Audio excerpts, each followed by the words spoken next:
Viewers আসসালামু আলাইকুম, সবাইকে আমার চ্যানেলের পক্ষ থেকে স্বাগত জানাচ্ছি। নতুন একটি নিয়োগ বিজ্ঞপ্তি নিয়ে আজকের ভিডিওতে আলোচনা করব। তার আগে একটি অনুরোধ, আপনি যদি আমার চ্যানেলের নতুন দর্শক হয়ে থাকেন তাহলে চ্যানেলটি সাবস্ক্রাইব করুন এবং ইতিমধ্যে চ্যানেলটি সাবস্ক্রাইব করে থাকলে অসংখ্য ধন্যবাদ। চলুন দেখে নেওয়া যাক নিয়োগ বিজ্ঞপ্তিটি। সাময়িক চিকিৎসা সার্ভিস মহাপরিদপ্তর, প্রতিরক্ষা মন্ত্রণালয়, ঢাকা সেনানিবাস এবং এর আওতাধীন আন্তঃবাহিনী মেডিকেল ইউনিটসমূহে নিম্নবর্ণিত শূন্য পদে বেসামরিক লোক নিয়োগের জন্য প্রকৃত বাংলাদেশি পুরুষ ও মহিলা নাগরিকের নিকট থেকে দরখাস্ত আহ্বান করা যাচ্ছে। প্রথম যে পদটি রয়েছে, রিসার্চ অ্যাসিস্ট্যান্ট, গ্রেড 2, তবে জাতীয় বেতন স্কেল 2015 অনুযায়ী গ্রেড 14। পদের সংখ্যা 1 এবং বেতনের স্কেল 10,200 থেকে 24,680 এবং শিক্ষাগত যোগ্যতা চাওয়া হয়েছে কোনো স্বীকৃত বিশ্ববিদ্যালয় থেকে রসায়ন বিষয়সহ বিজ্ঞান শাখায় অনন্য দ্বিতীয় শ্রেণী বা সমমানের জিপিএতে স্নাতক বা সমমানের ডিগ্রি। অর্থাৎ এই পদটিতে নিয়োগের ক্ষেত্রে যে বিষয়টি অনুসরণ করতে হবে যে রসায়ন বিষয়সহ বিজ্ঞান শাখার যে কোনো বিভাগে মূলত স্নাতক ডিগ্রি এবং বেতন স্কেলটি এখানে উল্লেখ করা রয়েছে যে 14তম গ্রেড। কম্পিউটার মুদ্রাক্ষরিক, অফিস করণিক অথবা টাইপিস্ট কাম করণিক এই পদটিতে অর্থাৎ গ্রেড নম্বর 16, এখানে মোট 5 জনকে নিয়োগ করা হবে এবং বেতন স্কেল 9,300 থেকে 22,490। এখানে শিক্ষাগত যোগ্যতা চাওয়া হয়েছে কোনো স্বীকৃত বোর্ড থেকে অনন্য দ্বিতীয় বিভাগ বা সমমানের সিজিপিএতে উচ্চ মাধ্যমিক সার্টিফিকেট বা সমমানের পরীক্ষায় উত্তীর্ণ এবং কম্পিউটারের যোগ্যতা এখানে বলা রয়েছে, যেটি হচ্ছে যে কম্পিউটার টাইপিংয়ে গতি বাংলা প্রতি মিনিটে সর্বনিম্ন 20 শব্দ এবং ইংরেজি প্রতি মিনিটে সর্বনিম্ন 20 শব্দ।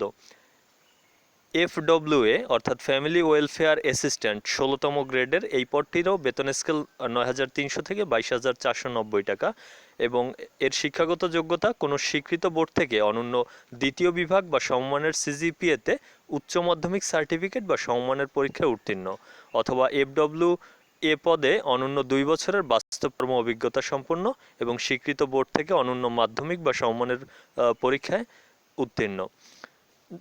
এরপরে যেটি পেইন্টার পদে একজনকে নিয়োগ করা হবে।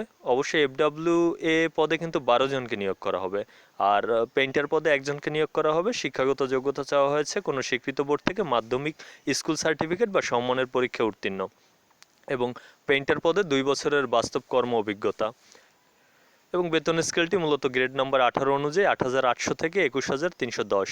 ল্যাব পরিচালক গ্রেড নম্বর 19 এই পদে একজনকে নিয়োগ করা হবে। শিক্ষাগত যোগ্যতা কোনো স্বীকৃত বোর্ড থেকে বিজ্ঞান শাখায় অনন্য দ্বিতীয় বিভাগ বা সমমানের সিজিপিএতে মাধ্যমিক স্কুল সার্টিফিকেট বা সমমানের পরীক্ষায় উত্তীর্ণ।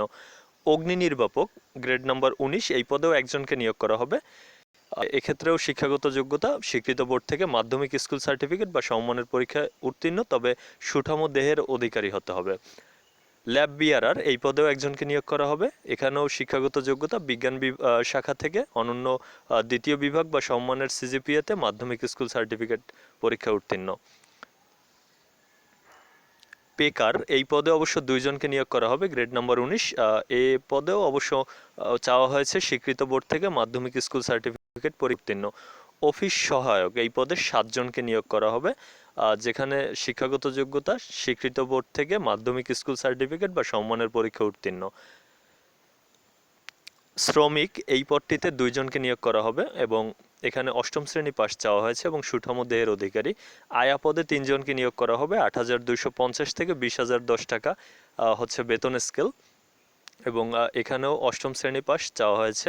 মালি পদে একজনকে নিয়োগ করা হবে। এখানে 8ম শ্রেণী পাস। শিক্ষাগত যোগ্যতা মেসোয়েটার পদে 1 জন এবং পরিচ্ছন্নতা কর্মী পদে 5 জন এবং এদের প্রত্যেকের ক্ষেত্রে শিক্ষাগত যোগ্যতা 8ম শ্রেণী পাস। তারপর যে বিষয়টি এখানে কোন জেলার প্রার্থীরা আবেদন করতে পারবেন সেই বিষয়টি এখানে বলা রয়েছে যে যেসব জেলার প্রার্থীরা আবেদন করার প্রয়োজন নেই। 1 থেকে 3 নং যে পদগুলো রয়েছে এতে রাজবাড়ী, শরীয়তপুর, ব্রাহ্মণবাড়িয়া, চাঁদপুর, গোপালগঞ্জ, কুমিল্লা, জয়পুরহাট, পাবনা, নওগাঁ, নাটোর, বগুড়া, কুড়িগ্রাম, নীলফামারী, খুলনা, যশোর, ঝিনাইদহ, মাগুরা, নড়াইল, বাগেরহাট, মেহেরপুর, বরিশাল, ঝালকাঠি, বরগুনা, পটুয়াখালী ও সুনামগঞ্জ এই জেলাগুলো প্রার্থীরা আবেদন করতে পারবেন না। তবে এতিমখানা নিবাসী এবং শারীরিক প্রতিবন্ধী কোটার ক্ষেত্রে আসলে সকল জেলার প্রার্থীরাই আবেদন করতে পারবেন। আবার 4 থেকে 14 এই পদগুলোতে যারা যেসব জেলা আবেদন করতে পারবে না সেগুলো হচ্ছে গাজীপুর, মানিকগঞ্জ, গোপালগঞ্জ, মাদারীপুর, রাজবাড়ী, শরীয়তপুর, কিশোরগঞ্জ, ময়মনসিংহ, চাঁদপুর, জয়পুরহাট, নাটোর, বগুড়া, রংপুর, পঞ্চগড়, ঠাকুরগাঁও, খুলনা, যশোর, ঝিনাইদহ, মাগুরা, নড়াইল, বাগেরহাট, ভোলা, ঝালকাঠি, পিরোজপুর, বরগুনা, পটুয়াখালী এবং হবিগঞ্জ। এই বিষয়টি এখানে বলা রয়েছে। চলুন দেখে নেওয়া যাক আবেদন করার পদ্ধতি, অনলাইন পদ্ধতিটি দেখে নিচ্ছি। আবেদন করার ক্ষেত্রে যেসব তথ্য এখানে বলা হয়েছে যে 31 ডিসেম্বর 2020 তারিখে সকল প্রার্থীর বয়স 18 থেকে 30 বছরের মধ্যে হতে হবে।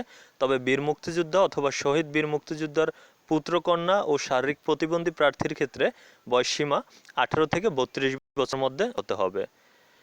আর সরকারি চাকরিতে কর্মরত প্রার্থীদের ক্ষেত্রে অবশ্যই ডিপার্টমেন্টাল ক্যান্ডিডেট এখানে টিক চিহ্ন দিতে হবে এবং অন্যান্য নিয়মকানুন এখানে মেনে চলতে হবে।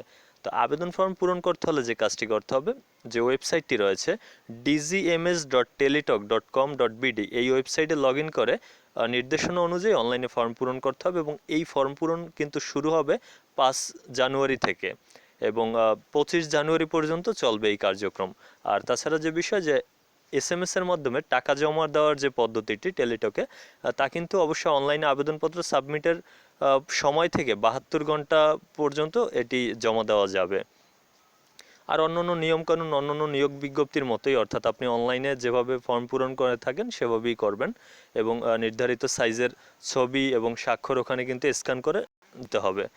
আর SMS পাঠানোর প্রক্রিয়াটি যে বিষয়, যখন আপনার অনলাইন আবেদন পূর্ণ হবে আপনি কিন্তু একটি ইউজার আইডি পাবেন। তো সেই আইডিটি ব্যবহার করে আপনার SMS করতে হবে টেলিটক থেকে। এবং ফি সম্পর্কিত যেটি বলা রয়েছে যে সাধারণত 1 থেকে 3 এই পদগুলোর জন্য ফি হচ্ছে 112 টাকা, আর অন্যদিকে 4 থেকে 14 এই পদগুলোর জন্য 56 টাকা হচ্ছে ফি। তো সেক্ষেত্রে আপনার প্রথম SMS-টি এভাবে করতে হবে যে DGMS স্পেস আপনি যে ইউজার আইডিটি পাবেন মূলত অনলাইনের আবেদন ফর্ম থেকে, সেইটি লিখে সেন্ড করবেন 16322 এই নম্বরে। পরবর্তীতে আপনার কাছে একটি রিটার্ন মেসেজ আসবে। সেই মেসেজটি পাওয়ার পর আপনি আবার নতুন করে আপনার একটি মেসেজ করতে হবে যে DGMS স্পেস ইএস, তারপর আপনার রিটার্ন মেসেজে আসা যে পিন নম্বরগুলো রয়েছে সেই পিন নম্বর দিয়ে পাঠিয়ে দেবেন 16322 এই নম্বরে, তবেই আপনার কনফার্মেশন মেসেজটি চলে আসবে। তারপর আপনি অন্যান্য নিয়োগ বিজ্ঞপ্তির মতো যখন আপনার অ্যাডমিট কার্ড আসবে তখন এই SMS থেকে প্রাপ্ত ইউজার আইডি এবং পাসওয়ার্ড ব্যবহার করে সেই অ্যাডমিট কার্ড ডাউনলোড করবেন এবং অন্যান্য সকল কাজে এগুলো আপনার প্রয়োজন হবে। আরও কিছু তথ্য এখানে নিয়োগ বিজ্ঞপ্তিতে অবশ্য উল্লেখ রয়েছে। তো যাই হোক, আপনারা এটি বিজ্ঞপ্তি থেকেই পড়ে নিতে পারবেন। আমার চ্যানেলে সকল ভিডিওগুলো যদি পেতে চান তাহলে চ্যানেলটি সাবস্ক্রাইব করুন এবং এই ভিডিওটি যদি ভালো লাগে তাহলে লাইক, কমেন্ট এবং শেয়ার করুন। আজকের ভিডিও এখানে শেষ করছি। ধন্যবাদ।